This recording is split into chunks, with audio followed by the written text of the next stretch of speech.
Hi, this is Matt with AppliancePartsPros.com. Today we'll be showing you how to repair your appliance. Remember, anytime you work on an appliance, make sure it's unplugged or the circuit breakers are off so there's no chance of electrocution. In this video, we're going to show you how to change out the GE dishwasher lower dish rack assembly. It's going to be a very easy repair and it should only take a few minutes to show you how to do it. If you already have one of these, great. If not, you can click on the link below or get it at AppliancePartsPros.com. When you open up the package, you're going to get the new lower dish rack assembly. The lower dish rack assembly is where you put your dishes in the dishwasher. The main reason you'd be changing it out is if it's rusted and staining your dishes. In order to change out the part, we have to open up the dishwasher door. Once you have the door open, we can pull the lower dish rack out and lift it off the door. Here's the old lower dish rack assembly next to the new one. If you already have one of these, great. If not, you can get it at AppliancePartsPros.com.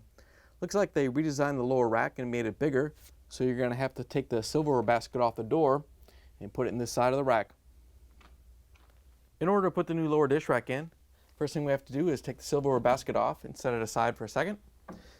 And then we're going to set the new dish rack onto the door. Then we're going to put the silverware basket into the new dish rack. All you have to do is set it into place and then push the lower dish rack back in.